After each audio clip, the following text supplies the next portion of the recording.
Graça e paz, você está no Café com Palavra, eu sou o pastor Igor Marçal e nós estamos na nossa temporada falando sobre atos de justiça.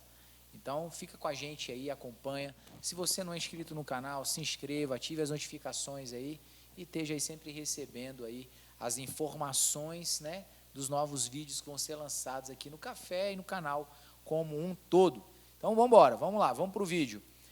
Comigo aqui, pastor Zait e pastor Sandro, nessa série bacana sobre atos de justiça. E o tema desse vídeo é tranquilo, sabe? Vamos inaugurar aqui com o pastor Zait esse aqui, porque é fácil de responder essa pergunta aqui, pastor. Por quê, ou qual é o porquê das igrejas, ou enfim, de parte da igreja, não se envolver com atos de justiça? Qual é a razão? Qual é o porquê? Como é que você vê isso aí, pastor Zé? Tranquilo, sabe? Isso é fácil de responder, né? Então, as pessoas que vão se envolver realmente com atos de justiça, né, à primeira vista, uma ação que seja ocasional, né, aquilo pode trazer uma repercussão até boa para a igreja, né? Mas você fazer isso constantemente, sabe, aquilo não vai trazer reconhecimento. Aquilo não vai Trazer o retorno. trazer o retorno na questão de seguidores, né? De elas se destacar mais o seu nome na mídia. Então, muitas igrejas, infelizmente, foram somente por esse lado. E como, né, vai cuidar de uma daquelas comunidades mais pobres lá no sertão, né? Muitas cidades do Nordeste, Piauí, e aquelas pessoas lá não dão retorno financeiro, né? Então, essa é uma das causas porque as igrejas elas pararam de investir em atos de justiça, porque não tem retorno financeiro daquelas pessoas que elas vão dar assistência. Então não é interessante. Não é interessante. Entendi. E aí, Sandrinho, o que acontece da igreja não ter esse envolvimento? A igreja, entenda, né? Não estou falando dela como um todo, mas parte, né? Alguns não veem isso como prioridade, não tem isso como algo relevante. O que você acha que acontece? Eu vou trazer para uma visão micro, depois para uma visão macro, né? Quando eu parto do entendimento que eu faço parte da igreja e que eu, como cristão, a Bíblia ela tem uma matriz de como a gente deve caminhar.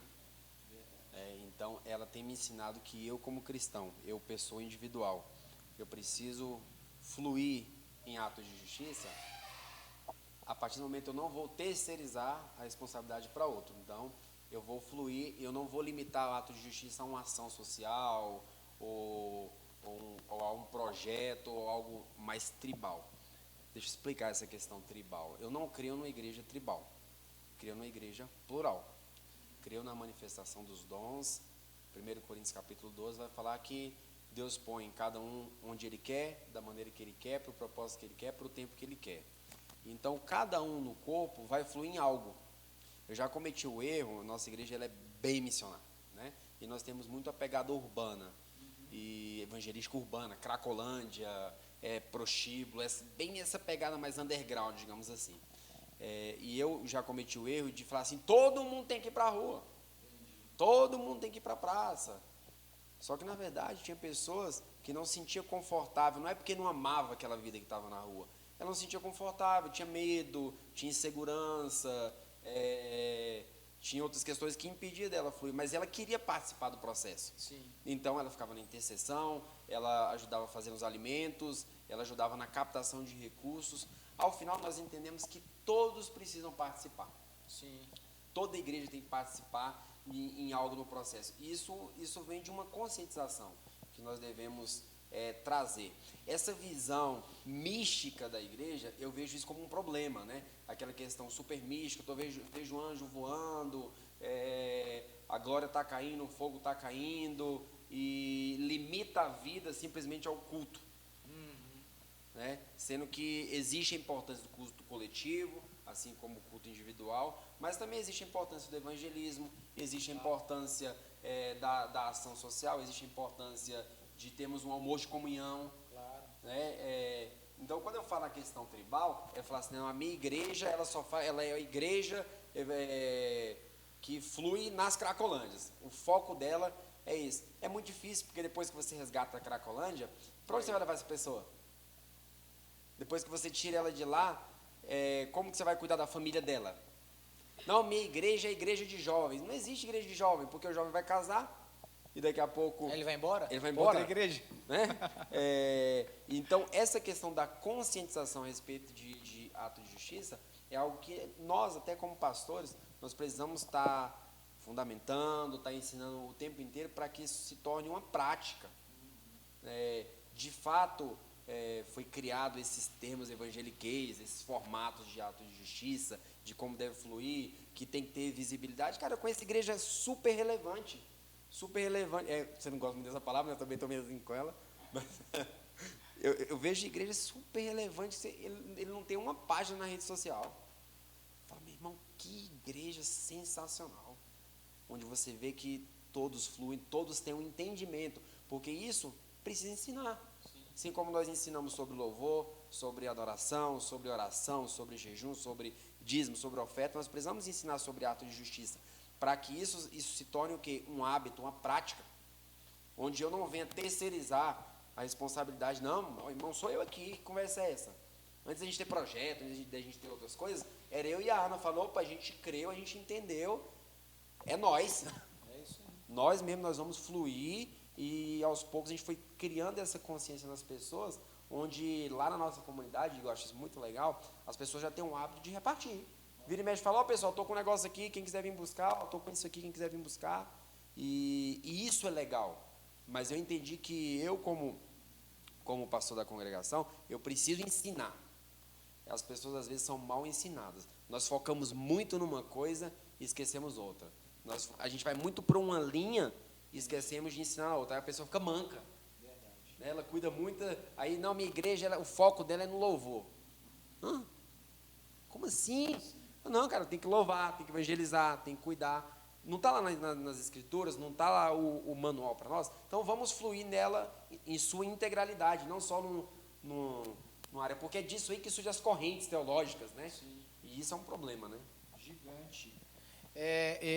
Eu vejo também que, somando ao que vocês estão falando, que parte dessa pizza aí, né, de responsabilidade de não envolvimento com atos de justiça, vem também dessa natureza, hoje, da igreja do nosso tempo, hoje não, né, mas já há tempos atrás, desses sistemas engessados, departamentalistas e separatistas, né? Igual você falou, eu concordo plenamente, eu entendi o que você quis dizer.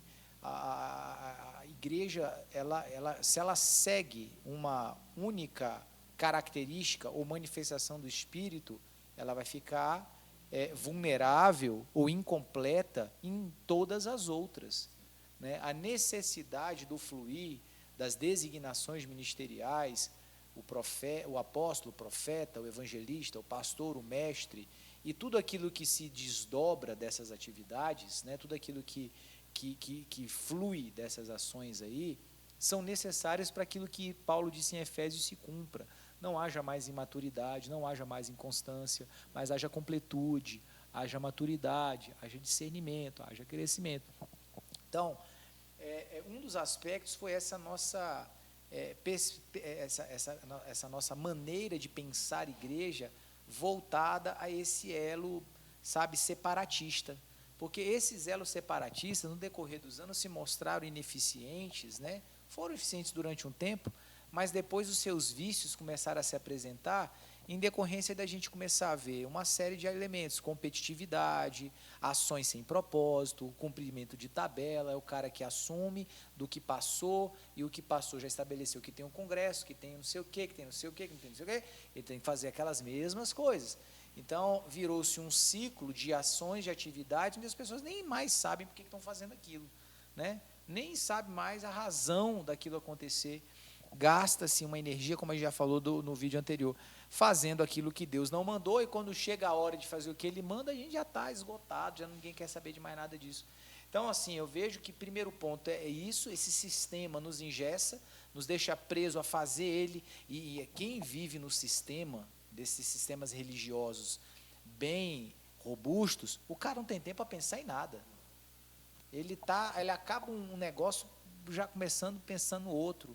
Então, a primícia, a vida dele é naquele ciclo, então ele não para refletir no cuidado, porque a base mais relevante da nossa vida no âmbito do cristianismo é o relacionamento, é ter tempo para relacionar, é ter tempo para rir, é ter tempo para comer junto, é ter tempo para discipulado, é tempo de qualidade para todas essas áreas que me fazem pensar, refletir, entender, discernir e agir com cautela. Então, o primeiro ponto que eu vejo é esse. O segundo é que quando eu entro num processo de sistema, eu sou levado a andar, não pelo propósito, mas não por ser frutífero, mas por ser bem-sucedido, né?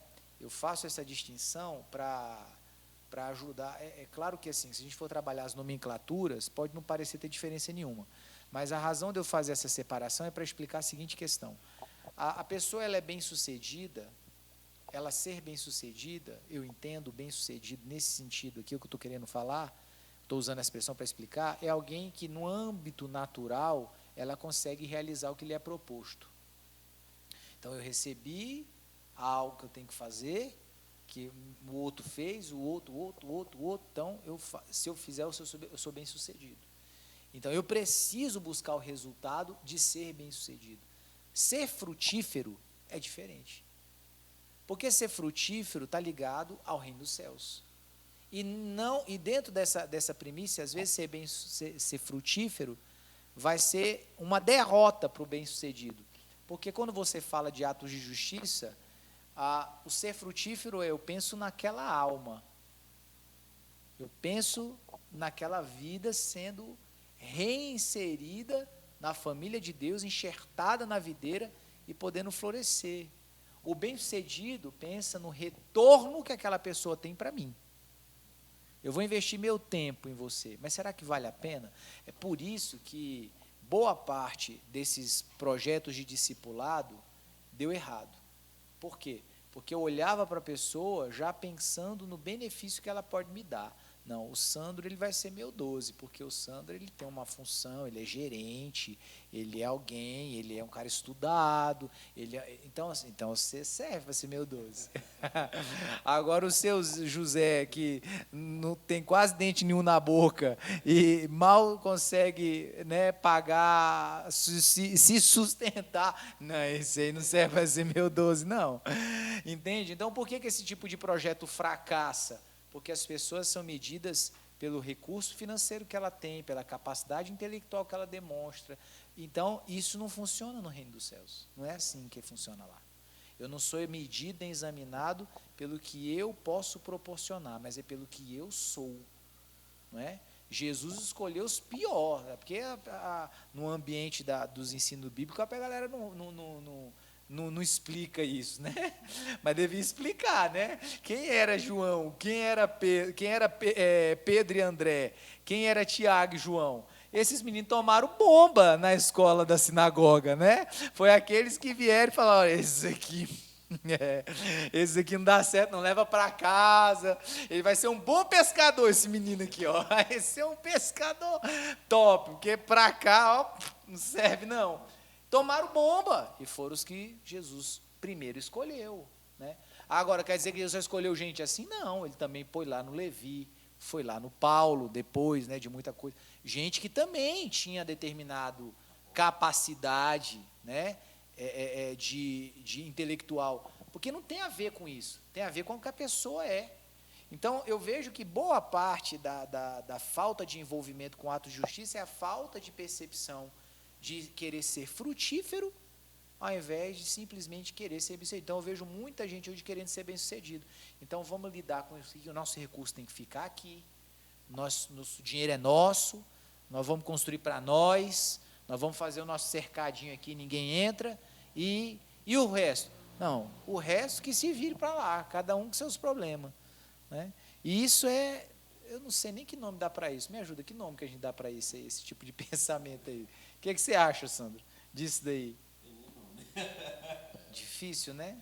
Difícil. Mas vocês concordam comigo? Concordo, É por aí. essa questão de departamentalização, ela é um estilo de gestão, digamos assim, né? Sim.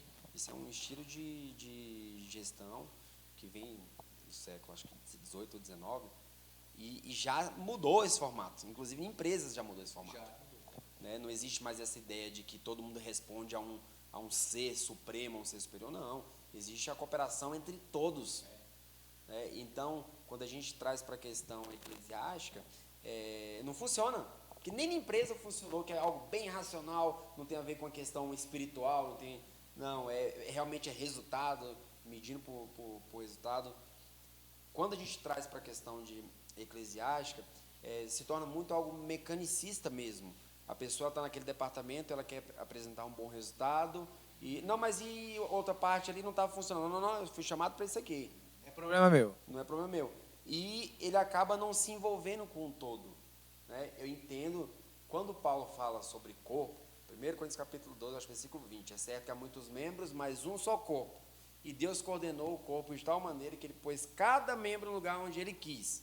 É para o cumprimento de um propósito. Sim. Você vai fluir aqui, outro vai fluir ali. Agora, não quer dizer que eu não possa me envolver com o que você está fazendo. É a questão da interdependência.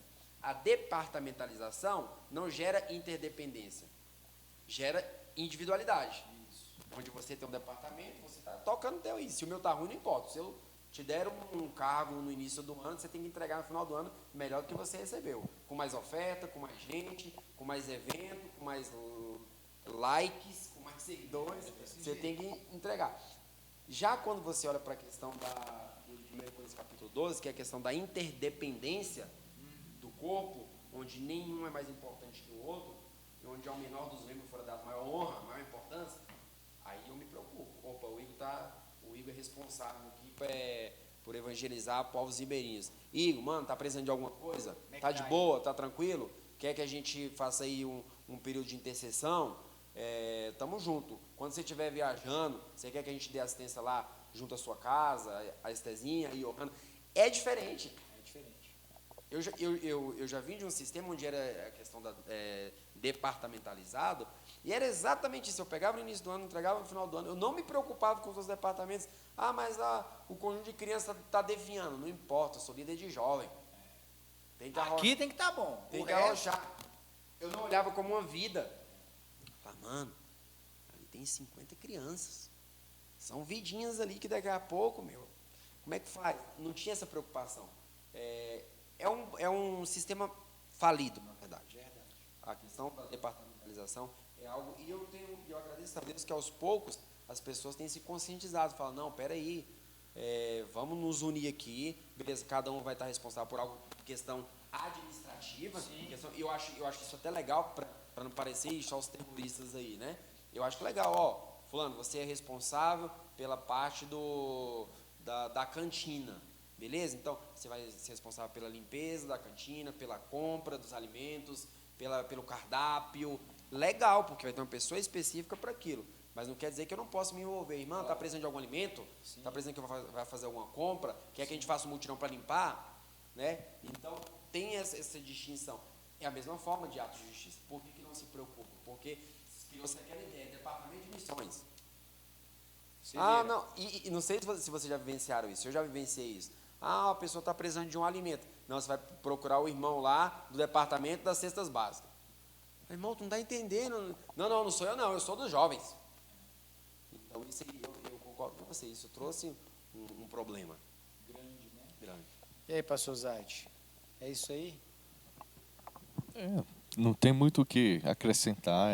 Essa realidade, né, foi estampada aqui e que fica difícil a igreja se sustentar como igreja no que Jesus pensou, né? Quando ela começou, lá em Atos 2 fala que todos tinham tudo em comum. É verdade. Né? Então, nós estamos bem distantes dessa realidade ainda, né? Eu vejo que é como se as pessoas deixassem de ser pessoas e se tornassem apenas coisas, né? Ou não objetos, mas a palavra é essa, produtos. Então, quando a gente começa a olhar para o ambiente do corpo, aquilo que deveria ser orgânico, vivo, né? Palpável, e a gente começa a ver apenas um produto, é quando a gente chega nesse lugar. Eu fico insensível ao que está acontecendo ao meu redor e eu sou um fabricante desse produto aqui. Esse produto tem que vingar no final das coisas. Eu não olho mais para as pessoas com o olhar de ali há uma vida. Não interessa onde ela esteja, não importa onde ela congregue, não importa de que língua ela fala, de que nação ela é uma vida. Ali há uma vida. E como é nossa responsabilidade olhar para aquela vida e fazer alguma coisa. Então, quando nós começamos a romper com esse processo de sistema e começamos a nos mover pelas vidas, eu acho que é natural, é um processo natural você caminhar para uma prática de atos de justiça de forma correta. Porque você não está olhando mais a pessoa como um produto a ser conquistado, alcançado. Eu ouvi uma frase muito interessante, muito pertinente. Às vezes a gente quer doutrinar as pessoas primeiro para depois servi-las, né? A gente teve uma situação interessante aqui de duas jovens, né, que são órfãs e tudo mais, e que a gente tem periodicamente feito ali um acompanhamento. E em um determinado momento surgiu essa questão, até delas mesmo, não, a gente vai no culto, como se fosse assim, eu sei que vocês estão esperando isso. E aí eu, conversando com o Arnaldo, e o Arnaldo também com o mesmo pensamento, olha, oriente, não, ninguém está esperando que você vá no culto, vá quando você quiser. Se você sentir de ir, ótimo, claro que eu vou gostar, mas nós não estamos aqui por causa disso, não. Nós estamos aqui por causa sua, estamos aqui para ajudar vocês. Se você quer ir ou não, é uma questão sua com Deus, não tem nem a ver com a gente. Então, esse sentido, quando a gente começa a desconstruir essa ideia de produto e começa a olhar para as pessoas, e isso é um processo que começa entre nós, né, de nos olhar dessa maneira, cara, eu preciso ver o meu irmão como meu irmão mesmo, uma pessoa, é alguém que eu quero me relacionar, que é importante me relacionar. E assim, eu creio que naturalmente a gente vai também rompendo essa barreira e vai olhando para todos dessa maneira. Não importa onde esteja ou quem seja. Então, é isso. Nós temos que ser frutíferos, não bem-sucedidos. Que sejamos pessimamente sucedidos aí dentro do contexto humano. Não, nós estamos totalmente fora da rota desse trem de ser bem-sucedido, de ser... Sabe? Jesus era tão fora da curva que ele pegou o cara mais difícil, mais melindroso para ser o tesoureiro. Vê se ele estava preocupado com o administrativo. Eu vou pegar o cara que mais tem chance de roubar aqui, eu vou pegar esse cidadão e vou colocar para cuidar da finança. Se fosse onde nós vamos falar, Jesus, você está doido, esse não. Escolhe qualquer outro, esse não para isso aí, né? E foi ele, porque Jesus estava preocupado em ser bem-sucedido, que a empresa ia dar certo. Ele estava preocupado em tentar fazer alguma forma com aquele cara, mano, vence isso aí, né? Destrava, né?